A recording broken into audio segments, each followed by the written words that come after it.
the town of Grafton had a lake that no one spoke of. On maps, it appeared as a nameless body of water on the northern edge of the woods. But among the locals, it was whispered about only in half sentences, always followed by silence. They called it the Hollow Lake, though no one could say why. Perhaps because the lake seemed empty, or because those who went there came back hollow themselves. In 1987, Mark Holloway moved to Grafton after his father's death. He was a quiet man, 32 years old, a teacher who preferred books over conversations. He had inherited his father's small cabin, just a mile from the edge of the forest. From his porch, he could see the treetops swaying, and sometimes, on windless nights, he swore he could hear the faint sloshing of water, like waves lapping against a shore too far away to exist. At first, the lake was only a rumor to him. The postman, an old man with trembling hands, warned him not to wander too deep into the forest. "If you hear water where there shouldn't be any, don't follow it," he said once, eyes fixed on the road rather than Mark's face. When Mark asked what he meant, the man's lips tightened. Some things aren't meant to be looked at. The first time Mark saw the lake, it wasn't by choice. He had been out walking in the forest, trying to ease the ache of solitude, when he noticed the air had shifted. It was cooler, wetter, and the soil beneath his boots softened with every step. Soon the trees opened, and before him spread the water. It wasn't like any lake he had known. The surface was perfectly still, a black mirror that reflected nothing. The trees along the shore seemed to lean away from it, their branches curling in the opposite direction. Mark stood at the edge, feeling the silence press against his ears. There were no birds, no insects, not even the sound of wind. The world seemed to hold its breath. He should have left, he knew that. But there was something about the water that pulled at him. The longer he stared, the more he felt as though it was staring back, an unfathomable depth behind its surface. His chest tightened, and an image flickered across his mind, his father, standing on the porch, looking into the woods with an expression Mark had never understood until now. Dread. Mark left that day, but he couldn't stop thinking about it. At night, he dreamt of water dripping in steady beats, echoing through the cabin. He would wake to find his mouth dry, his throat raw, as if he had been choking on water in his sleep. 3 nights later, he returned. He told himself it was just curiosity, that he wanted to sketch the lake, capture its strange stillness on paper. He carried a notebook, a pencil, and the same tape recorder he used for lectures. As he pressed record, the tape hissed with static, then fell silent. "Testing," he said into it, his voice sharp in the empty air. The words played back normally, but then, after a pause, another sound emerged, soft, wet breathing. He looked around, heart pounding. There was no one there. He replayed the tape again, his own voice, then the silence, then the breathing. Mark stared at the water. "Who's there?" he asked. For a moment, he thought he saw ripples forming in the center of the lake, though there was no wind. A shape, dark and uncertain, rose just beneath the surface. It wasn't a fish, nor a log, it was something that seemed to shift with awareness. Mark stumbled back, the notebook slipping from his hands. The pencil rolled into the water and sank without a sound. When he finally tore himself away and ran back to the cabin, the recorder was still in his pocket, still running. Later, when he listened, he heard more than breathing.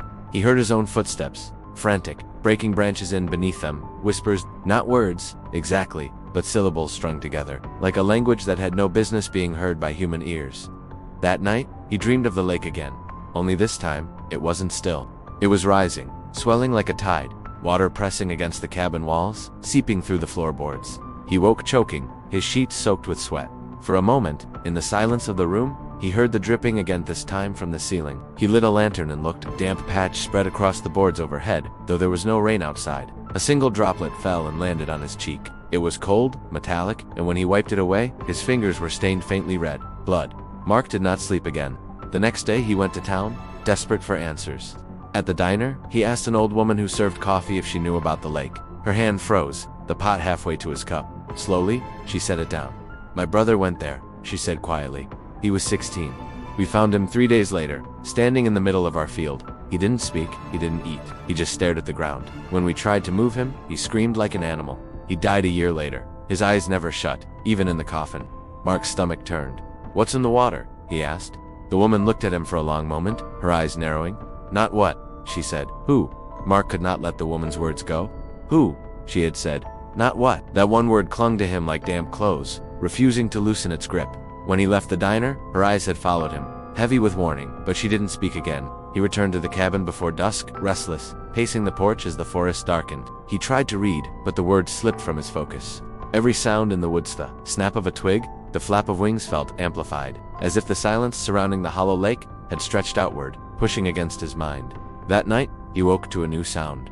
The tape recorder, he had left it on his desk, turned off, yet he could hear the faint hiss of static. He rose from bed, heart hammering, and saw the reels turning slowly, though he had not pressed record. He picked it up with trembling hands. His own voice played back, testing, then silence, then the breathing again. Only this time, the breathing grew louder, closer, until it wasn't from the recorder at all, but from the room around him. Mark turned, lamplight trembling across the walls. The cabin was empty. Still, the sound filled the air, steady, wet, rasping, as if something invisible stood right beside him. He dropped the recorder, and the sound cut off instantly. The reels stopped. By morning, his nerves were raw. He decided to go back to the lake, not out of curiosity, but out of necessity. He needed proof, something tangible, something he could hold up against his racing thoughts to prove he wasn't unraveling. The forest greeted him in silence. The deeper he walked, the colder it became, until his breath clouded in the air despite the summer sun. When he reached the clearing, the hollow lake lay before him, the same black mirror, still and endless. He forced himself forward. He took out his notebook, tore a page, and tossed it onto the surface. It didn't sink. The paper floated for a moment, then vanished, not torn, not burned, simply gone. As if the water had swallowed it whole without leaving a ripple. Mark staggered back, bile rising in his throat. He shouted into the emptiness. "What are you?" His voice cracked across the stillness, but no echo returned. Then came the whisper, not from behind him, not from the trees, but from the water itself. A chorus of voices, soft and layered, overlapping one another, in a language he could almost recognize, but couldn't understand. His knees buckled. He pressed his hands against his ears, but the sound slid beneath his skin, vibrating through his bones. For a fleeting moment, he thought he heard his own name among the whispers Mark drawn out. Low and intimate, something stirred in the center of the lake. A hand, pale, slender, breaking the surface without a ripple, then another. A head began to rise, hair slick and black as tar, eyes wide and unblinking. It looked human, but Rangeet's skin too thin, stretched taut over bone, mouth frozen in a soundless scream. Mark stumbled back, his body trembling with the instinct to flee. But then the figure sank, swallowed again by the black. The water stilled. The whispers ceased. Breathless he ran.